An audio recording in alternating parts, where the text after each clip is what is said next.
Do you know how to carb backload? I'm John Jewett with J3 University. We elevate the physique coaching standard. And today we're going to dive into carbohydrate backloading, when to do it, how to do it, should you do it. What we're going to talk about is, for one, peaking made simple, because a lot of times it's over-sexualized a bit, right? It's can be like a magical unicorn that you just can't understand unless you have like a coach involved. And it is a more relatively simple process than it's made out to be. And carbohydrate really is the big player. You could be prepping for a show, have a high carb refeed day. Then what you'll notice is maybe the next day you wake up, you're like, yeah, look a little watery. I don't look better. You go back to your regular diet. Then the next day you wake up, you're like, oh my gosh, like I look hard and full. Like I could walk on stage right at this moment. It might be as simple as that. Carbs are the biggest tool that you do have. So a carbohydrate backload is essentially what we had just said there. It's basically close to your show. You have some carbs. There's a little bit of a process where you might go back to a baseline diet and you could walk out to your show. So essentially what we're trying to do all of peak week with carbohydrate is finding the show day look.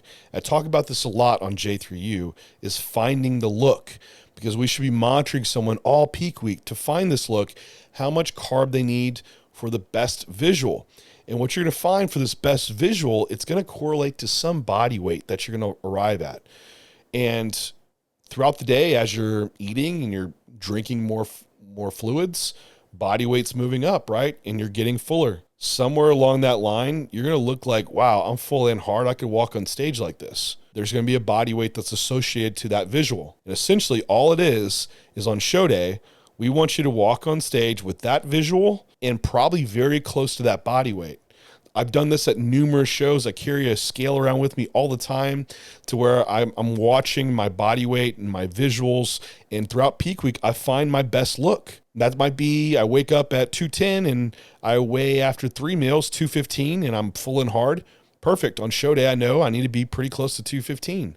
This is taking back power of your peak week. So you know how much food, how much fluid to have, to where on show day, the plans are, you already know the plan. You already know roughly what it's going to do. So what we'll see is that when you're flat and soft, you're usually going to be very dehydrated and have a lack of food. You might be still fat. That could be an issue too. But usually first thing in the morning is going to be your flattest look. And why? It's not necessarily because you haven't had a lot of food. It usually has to do with water. Now, as you eat and you get hydrated, that's when we'll see that look where you're like full and hard together. And by the end of the night, usually you're really full and maybe you're a little overhydrated. And that's when it's not something you don't walk on stage with, right? You might start to look a little bit spilled. So that's just at least some initial introduction to finding the show day look off of looking at your body weight, looking at your visuals, and monitoring your food and fluid intake, and then just repeating that on show day. So this is part of what we do for J3U teaching on the backload process, which we're trying to be ready for 7 to 10 days out. All week, we're assessing the show day look to try to find that. We're eating up into peak week, all right? So all those days leading before we have this backload that's going to occur, we're trying to get as much food in as possible for weight maintenance. We don't need a depletion days to occur. That only makes more variables to have to manage with driving up fatigue. And you might be having someone that's already fatigued, even more fatigued and holding more water. You're also just digging a bigger hole to have to fill in when you might not have as much time to fill that hole in. You might have a short eating window that needs to take place. You're only making the process more complicated by doing depletion days. What we'll do next is 2 to 3 days, we're going to implement our backload. The last day, 1 day out, is going to be our adjustment or maintain load day. So we might need to keep loading. We might need to bring food back to maintenance. We might need to actually pull back even below maintenance if we need someone to harden up even more. So the carb load overview. And I want to mention there is other ways than just a backload to do. Some people do a linear load. So every day of peak week, you're adding in carbohydrate. Some people do a front load. Beginning of the week, you load carbs hard. You let someone go back to baseline, kind of get a little bit more flat again. Then 1 day out, you just add a little bit more food in, kind of top off the glycogen storage. I'm not a huge preferential on a front load. It has its application. You might have, and it's usually for someone that's really ready way ahead, that also has a high food requirement. The back load could also be used for someone that needs to make weight. So it's one thing that usually applies, but I think it gives you the most flexibility and approach. So the benefits here is, for one, could be more time dieting too. So you might need just, go to 5 days out to where you're still pushing someone a little bit, or it might be more ideal for that weight class athlete to where they have to keep food low anyway throughout most of peak week. And it's also good because you can utilize data that you've already collected on refeeds and just repeat this in your peak week. Now, I will say we're not going to do a refeed usually on a prep that's going to be as high as what we do in a load during peak week. But you're going to have a rough idea if someone's very responsive to say, for example, I've had a guy who was dieting on 200 grams of carbs.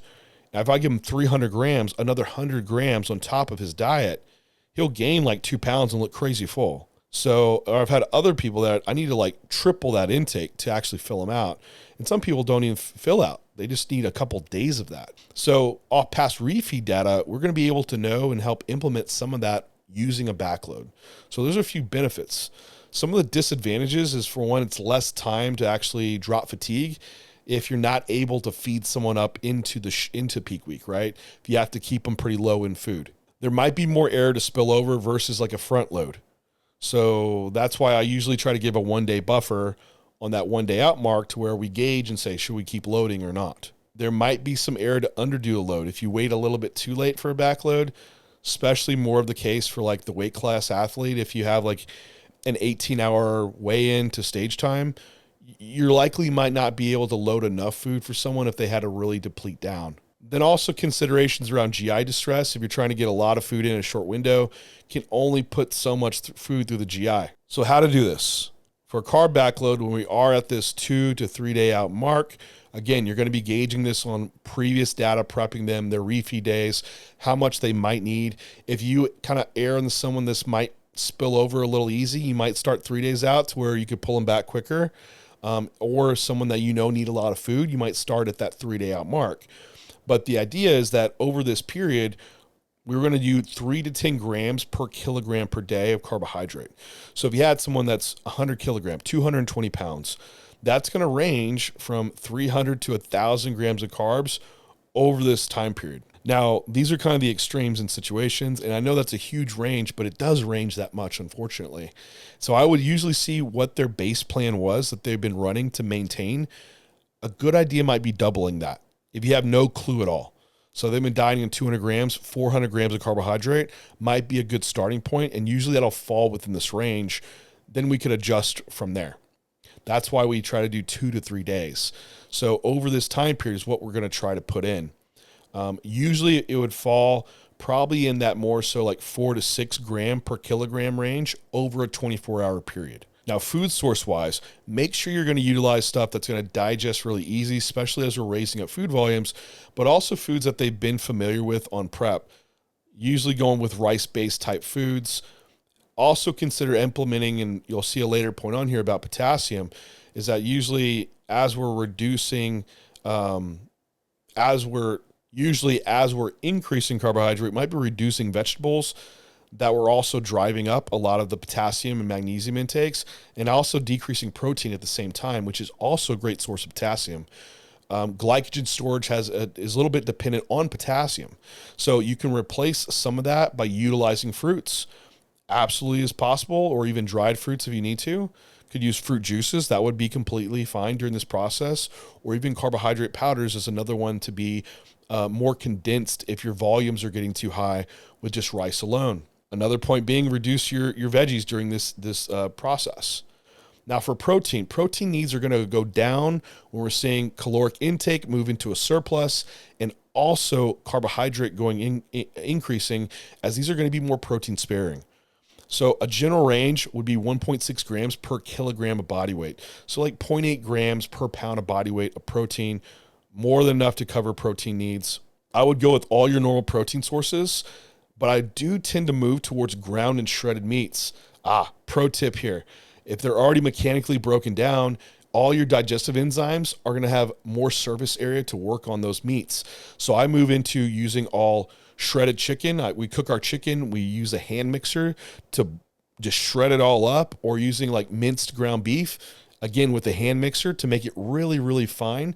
And we have studies looking at quicker peak rises in protein synthesis and amino acids in the blood with a ground meat versus like a whole steak.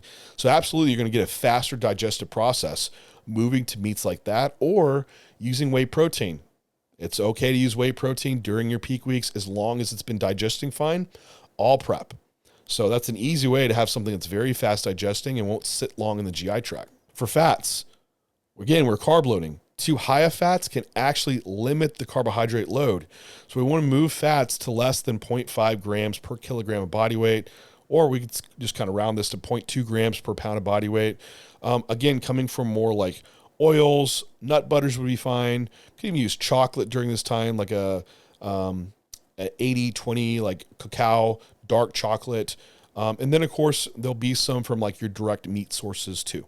Now, during these carbohydrate loading days, there's going to be some need to where you could increase sodium. It's going to be kind of client dependent because what I see is if the food volume increases, condiment usage kind of increases. Now, if you're someone where like, I don't use any condiments, they've only been salting their foods, I usually already have in place plenty of salt to where whether it's 50 or 100 grams of carbohydrates, sodium's not going to be a limiting factor in the load.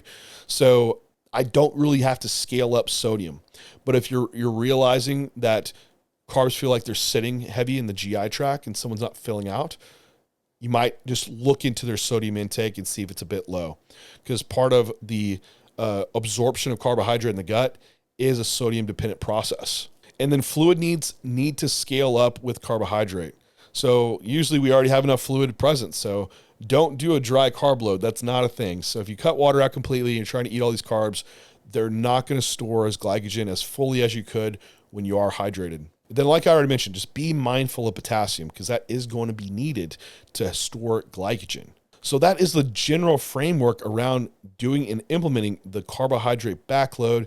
Once we have someone loaded and they're full, then we can move to our 1 day out period where that might be more of a maintenance of load or might need to harden them up a bit more, or we might need to just keep loading them. It very well could happen that we actually find their best look during the load and we just have to keep food high.